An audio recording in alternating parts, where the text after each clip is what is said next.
অত্যন্ত প্রভাবশালী। তিনি কেবলমাত্র একজন রাষ্ট্রদূত নন। বাংলাদেশে যেমন দীনেশ ত্রিবেদী তাকে মন্ত্রীর মর্যাদা দিয়ে এখানে পাঠানো হয়েছে। কিন্তু তিনি নরেন্দ্র মোদীর ঘনিষ্ঠ বন্ধু নন। কিন্তু বাংলাদেশে যদি এখানে অজিত দোভালকে বা জয়শঙ্করকে, যাদের সঙ্গে জনাব নরেন্দ্র মোদীর খুব ভালো সম্পর্ক, কিংবা ধরুন অমিত শাহের মতো ঘনিষ্ঠজন মোদীর, তাকে যদি বাংলাদেশের রাষ্ট্রদূত করা হয়, সেক্ষেত্রে আমরা কি মনে করব? যে মোদী একটা অফিস ঢাকাতে করতে চাচ্ছেন বা করেছেন। ঠিক একইভাবে ট্রাম্পের অনেকগুলো মন্ত্রী আছেন, ভাইস প্রেসিডেন্ট আছেন, তার সরকারের গুরুত্বপূর্ণ ব্যক্তি আছেন এবং তার সাথে সাহায্য করেন। তার মেয়ের জামাই কুশনার আছেন, তার মেয়ে ইভাঙ্কা আছেন, আরও অনেক কুশনারের বন্ধুরা আছেন, তার স্ত্রী আছেন। কিন্তু সবার মধ্যে এই আলোচিত সার্জিও গোর, মানে ডোনাল্ড ট্রাম্পের সঙ্গে তার যে ব্যক্তিগত বন্ধুত্বটা, এই বন্ধুত্বটা এমন একটা পর্যায়ে যেটি মার্কিন প্রশাসনে আর দ্বিতীয় কোনো ব্যক্তি ট্রাম্পের বন্ধু পরিচয়ে এভাবে প্রভাব বিস্তার করতে পারেননি বা মার্কিন জনগণের কাছে পরিচিত হননি। আমাদের দেশে যেমন সজীব ওয়াজেদ জয়, তার নাম আসলে তার বন্ধু হিসেবে ধরে নেওয়া হতো মোহাম্মদ এ আরাফাত। আবার তারেক রহমান সাহেবের বন্ধু বলতে আগে মনে করা হতো গিয়াসউদ্দিন আল মামুন, আর এখন মনে করা হয় শাহে আলম, মীর শাহে আলম। তো মীর শাহে আলম অবশ্য বলেছেন যে তার সঙ্গে আমার বন্ধুত্ব প্রশ্নেই আসে না, এর কারণ হলো আমি তার চেয়ে 7-8 বছরের বয়সে ছোট। কিন্তু আসলে বয়স দিয়ে তো বন্ধুত্ব হয় না। ভালো লাগাটা আসলে এমন একটা জিনিস, অনেক 20 বছরের বয়সে ছোট তার সঙ্গে আপনার বন্ধুত্ব হতে পারে। এখন জনাব তারেক রহমান সাহেব এই সরকারের, এখন যে যদি আপনি ধরেন সরকারের ভিতরে তার সবচেয়ে ঘনিষ্ঠ বন্ধু রাশেদ। তো এটা রাশেদ তাকে যতটা বুঝতে পারেন বা তিনি রাশেদকে যেভাবে বুঝতে পারেন, এটা অন্য কেউ বুঝতে পারেন না। আবার এর আগে তার সবচেয়ে ঘনিষ্ঠ বন্ধু ছিলেন বকুল, সেই যে খুলনা থেকে যিনি সংসদ সদস্য হয়েছেন, ছাত্র বিষয়ক সম্পাদক তিনি ছিলেন। কিন্তু বকুল এখন তাকে ওইভাবে দেখা যাচ্ছে না বন্ধুত্ব। তো একইভাবে ডোনাল্ড ট্রাম্পের যে বন্ধুত্বটা আছে, সেই বন্ধুত্বটা অ্যাজ এ ফ্রেন্ড মার্কিন হোল ওয়ার্ল্ডে, সারা দুনিয়াতে একজন যদি বন্ধু থাকে, ওয়ান সিঙ্গেল ফ্রেন্ড, ব্যক্তিগত বন্ধু, তিনি হলেন সার্জিও গোর। তো সেই সার্জিও গোর, তাকে তিনি অঢেল ক্ষমতা দিয়ে, পোর্টফোলিও দিয়ে ভারতের রাষ্ট্রদূত নিয়োগ দিয়েছেন। এতে করে বোঝা যাচ্ছে যে এখন এই মুহূর্তে কৌশলগত যে মার্কিন স্বার্থ রয়েছে, সেটিকে যদি আপনি কাতার ধরেন, দুবাই ধরেন, সৌদি আরবিয়া ধরেন, তুরস্ক ধরেন, এমনকি ইউরোপীয় ইউনিয়ন ধরেন, তো সবগুলোর চাইতে আসলে এই রিজনে, মানে দিল্লি কেন্দ্রিক যে রিজনটা রয়েছে, এই রিজনে আমেরিকার ভবিষ্যৎ বেশি, স্বার্থ বেশি, অর্থ বেশি, ব্যবসা বাণিজ্য বেশি, এবং এটা এখন শিফট করে এই অঞ্চলে আনার জন্য তাদের একটা বিরাট মাস্টার প্ল্যান আছে।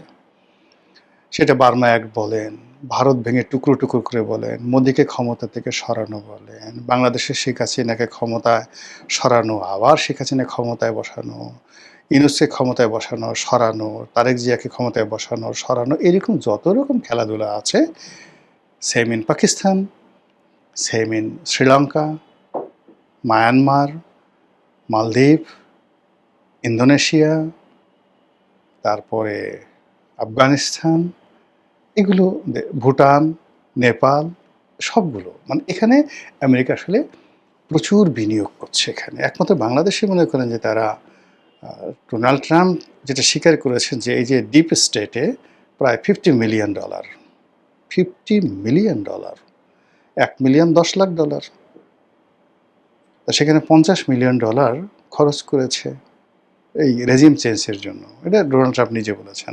43 বা 44, আমি জাস্ট একটা রাউন্ড ফিগার বললাম, 50। আর যদি আনঅফিসিয়াল ধরেন সেটা হয়তো $1 বিলিয়ন, অর্থাৎ জর্জ সরোজ থেকে শুরু করে অন্য যে সকল ডোনার রয়েছেন যারা এই শেখ হাসিনার ক্ষমতা পরিবর্তন করার জন্য হয়তো আরও টাকা দিয়েছেন, এবং দুটো মিলিয়ে $1 বিলিয়ন। $1 বিলিয়ন যদি বলেন, এই মুহূর্তে 12,000 কোটি টাকা তারা খরচ করেছে শেখ হাসিনার পতনের জন্য।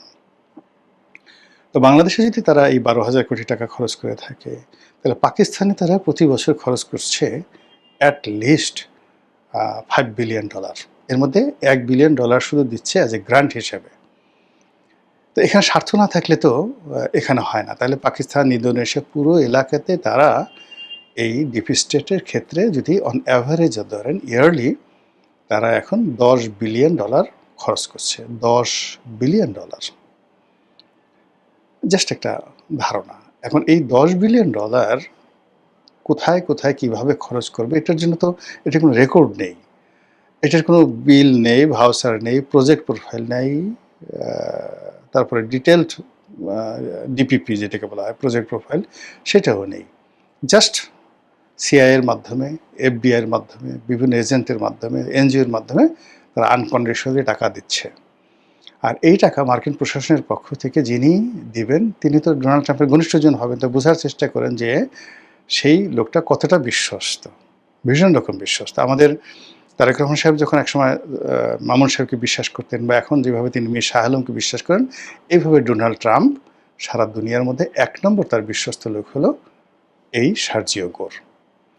এখন সেই সার্জিও গোর দিল্লিতে আছেন, নরেন্দ্র মোদীর সাথে দেখা করেন। কয়দিন আগে আমরা শুনলাম, সত্য মিথ্যা জানি না, ঘন ঘন শেখ হাসিনার সাথে দেখা করছে। আর এই যে যারা পলিসি বুঝেন, রাজনীতি বুঝেন, তারা যখন এই খবর শুনেন যে সার্জিও গোর শেখ হাসিনার সঙ্গে দেখা করছে, সত্য মিথ্যা আমি আগেই বলছি যে এটা কী হবে জানি না, কিন্তু এই জিনিসগুলো তো আমরা শুনেছি। আওয়ামী লীগের লোক বলেছে, আওয়ামী বিরোধী লোকগুলো বলেছে, যারা ফ্যাক্ট চেকিং করে তারা বলেছে, বিভিন্ন ইল্লু বিল্লু যারা আছে তারা বলেছে। এই সার্জিও গোর সেখানে দেখা করে, কি দেখা করেছে, শেখ হাসিনার সঙ্গে কেন দেখা করবে তারা? শেখ হাসিনাকে তো তারা উচ্ছেদ করেছেন, তাড়িয়ে দিয়েছেন দেশ থেকে। তাকে উচ্ছেদ করার জন্য $1 বিলিয়ন তারা সরকারি বেসরকারিভাবে খরচ করেছেন। এখন সার্জিও গোর কেন তার সঙ্গে দেখা করবেন?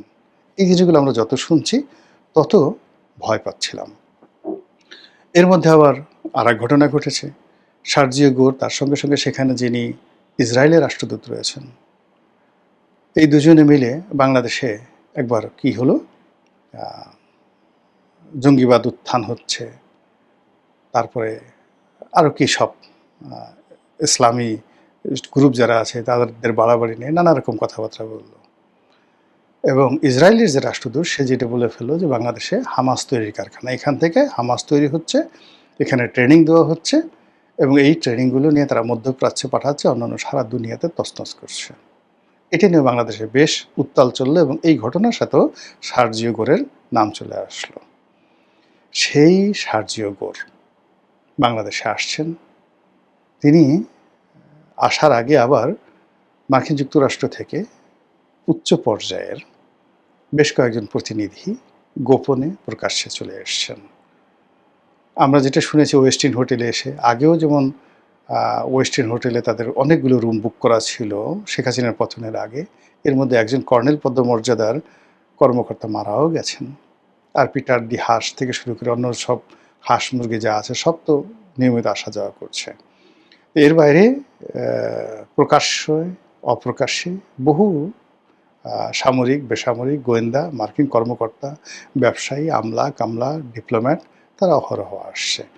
এবং এই সার্জিও গোরের আগে আমরা দেখলাম যে বেশ কয়েকজন কূটনীতিবিদ, উচ্চপদস্থ কূটনীতিবিদ বাংলাদেশে আসছেন। How democracy is moving, how new government is working, এবং অন্যান্য যে বিষয়গুলো কিভাবে কমপ্লাই করছে, এবং এগুলো খুবই অ্যালার্মিং, ভীষণ রকম অ্যালার্মিং। এবং এইগুলোর সঙ্গে সঙ্গে যখন আবার সার্জিও গোরের আসার খবর আসলো, তিনি কি কথা বলবেন হয়তো আমরা জানবো না, দেখা করবেন, প্রধানমন্ত্রীর সঙ্গে দেখা করবেন, অনেকের সঙ্গে দেখা করবেন, আমরা সেগুলো দেখব, কিন্তু এর বাইরে আমরা কিছু বুঝতে পারবো না। আবার তিনি ফিরে যাবেন। ফিরে গিয়ে মোদির সাথে দেখা করবেন, আর ট্রাম্পের সাথে কি বলবেন, হাসিনার সাথে শেখ হাসিনার সঙ্গে দেখা করবেন, আমরা সব কিছুই জানি না। কিন্তু এগুলো দেখলে না আমাদের খুব ভয় লাগে। আমাদের বারবার শুধু স্নাইপার রাইফেলের কথা মনে হয়, বারবার শুধু আমাদের সেই জুলাই বিপ্লবের কথা মনে হয়, বারবার শুধু আমাদের জেনারেল নরিয়াগার কথা মনে হয়, এরপরে আমাদের মাদুরোর কথা মনে হয়, ভেনেজুয়েলার প্রেসিডেন্ট মাদুরোর কথা মনে হয়, আমাদের ইরান যে তছনছ হচ্ছে, আমাদের লিবিয়ার কথা মনে হয়, ইরানের কথা মনে হয়, ইরাকের কথা মনে হয়, আমাদের ইয়ামেনের মতো একটা সোনার দেশ। আল্লাহ রাসূল নিজে বলে গেছেন, ইয়ামেনের মানুষ ভালো, ইয়ামেনের মাটি ভালো, এবং তামাম দুনিয়ার মুসলিমদেরকে তিনি বলেছেন যে ইয়ামেনিদেরকে মানে ভালোবাসার জন্য। সেই ইয়ামেনটাকে জ্বালিয়ে পুড়ে ছারখার করে দিয়েছে এই আমেরিকা। যে সিরিয়া ৫,০০০ বছরের সেই ইতিহাস আরও পুরনো। আপনারা জানেন যে হযরত নূহ আলাইহিস সালামের দুজন সন্তান ছিলেন, শাম এবং হাম। হায়াকার হাম ও শাম এবং হাম। শাম থেকে যে জাতি বের হয়েছে সেটিকে বলা হয় সেমেটিক জাতি, আর হাম থেকে যে জাতিটা বের হয়েছে সেটা হলো হেমেটিক। তো সেমেটিক এবং হেমেটিক এই দুটো জাতির সত্তা। হযরত নূহ আলাইহিস সালামের পরে যারা জীবিত ছিলেন এই দুই সন্তানের বংশধররা এই পৃথিবী ডমিনেট করেছে, এবং এখন পর্যন্ত তাদের ভাষা, তাদের রক্ত, তাদের কৃষ্টি কালচার, এবং এই যে সেমেটিক সভ্যতা, অর্থাৎ তার যে হযরত নূহ আলাইহিস সালাম, শাম ইবনে নূহ, এরপরে যে জাতিসত্তাটি পৃথিবীতে আধিপত্য বিস্তার করেছে, এটা হলো first stage of human civilisation. Second stage হলো হযরত ইব্রাহিম আলাইহিস সালাম, এবং এই হাম এবং শামের পর হযরত ইব্রাহিম আলাইহিস সালামের দুই সন্তান হযরত ইসমাইল আলাইহিস সালাম, যেগুলো বনি ইসমাইল, যেগুলো নজদ এবং ইয়ামেনে আছে, আর সমস্ত আরব অঞ্চলে ছড়িয়ে পড়েছে বনি ইসরাইল। একটা হলো বনি ইসমাইল আর একটা হলো বনি ইসরাইল।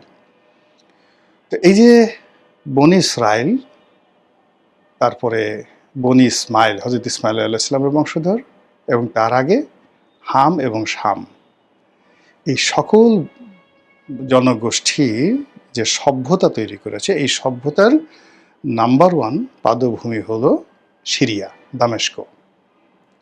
সিরিয়ার পরে এই সভ্যতাটা চলে গেছে কোথায়? ব্যাবিলনে। ব্যাবিলন থেকে এই সভ্যতার একটা অংশ আসছে জেরুজালেমে। তো সেই সিরিয়া, সেই দামেস্ক, যে শহরের ইতিহাস মোর দ্যান 5,000 ইয়ার্স, পৃথিবীতে অন্য কোনো শহর 5,000 বছরের পুরনো কোনো শহর নেই টিকে আছে। সেই দামেস্ককে আমেরিকা শেষ করে দিয়েছে, তছনছ করে দিয়েছে। কাজে আমাদের তো ভয় হয়, আমাদের ভয় হয় যে সার্জি হুগো কেন এলেন, কি করবেন, কি বলবেন, আবার কি বিমান কেনার কথা বলবেন, আরও কি শর্ত দেবেন, আরও কোনো চুক্তির কথা বলবেন কিনা, কিংবা শেখ হাসিনার বিষয়ে তিনি কথা বলবেন কিনা, আওয়ামী লীগের বিষয়ে কোনো কথা বলবেন, আমরা কিচ্ছু জানি না। কিন্তু আমরা যখনই এই নামগুলো শুনছি,